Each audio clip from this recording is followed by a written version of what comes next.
जब आप मुंबई का नाम लेते हो तो आपके दिमाग में क्या आता है? बड़ी बड़ी बिल्डिंग्स, आलीशान महल, महंगी महंगी गाड़ियां, बड़े बड़े लोग और वहां पैसे छापने की जगह और भी बहुत कुछ।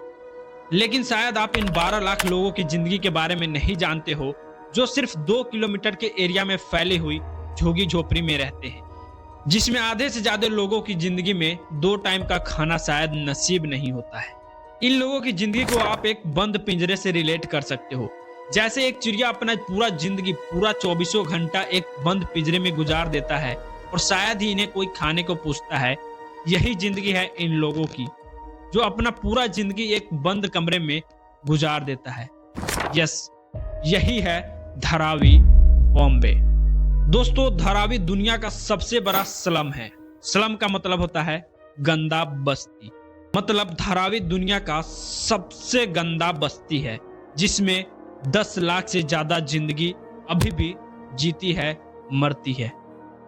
2.39 स्क्वायर किलोमीटर में फैला हुआ ये बस्ती दुनिया का सबसे घना बस्ती है, मींस डेंसली पॉपुलेटेड जोन है। बट इस धारावी का ग्रोथ कैसे हुआ?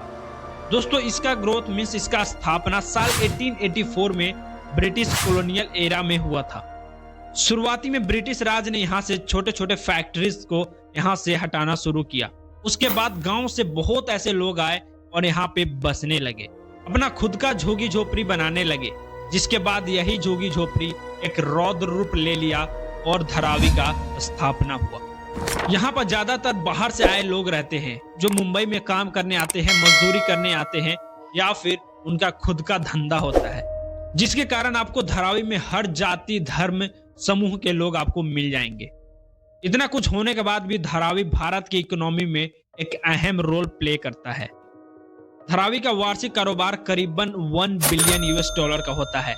अगर भारतीय रुपीज में बात किया जाए तो 8,288 करोड़ 61 लाख रुपीज का यहाँ एनुअल टर्नओवर है, वार्षिक कारोबार होता है। इस धारावी एक एक्टिव इनफॉर्मल इकोनॉमी है, जो इंडिया की इकोनॉमी में एक बहुत इंपॉर्टेंट रोल प्ले करता है। और ये सब सिर्फ कपड़े बेचकर, मिट्टी के बर्तन बेचकर और लेदर की फैक्ट्रीज के वजह से इतना पैसा प्रोड्यूस होता है।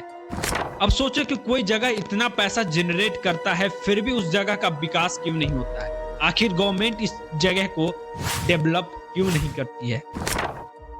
इसके बहुत सारे कारण हैं, बट इसके 3 बड़े कारण हैं जिसके वजह से आज तक धारावी का कोई विकास नहीं हुआ है।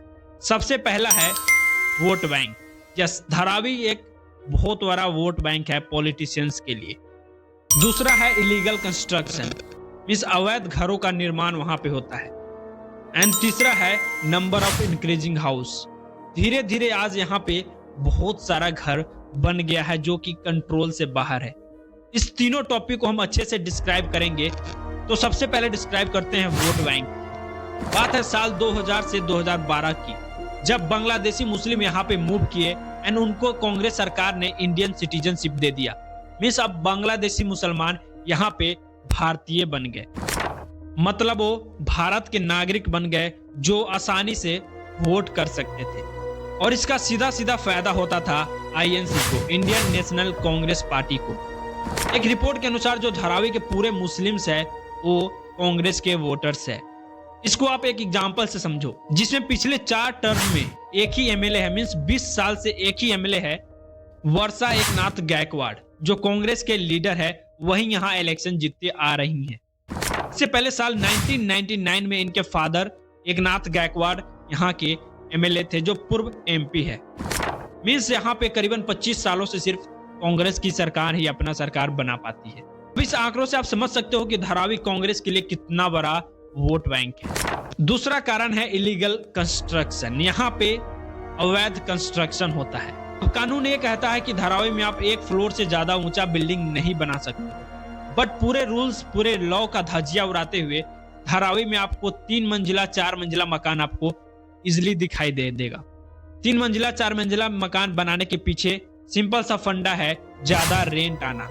मींस जितना ऊंचा मकान उतना ही ऊंचा पैसा।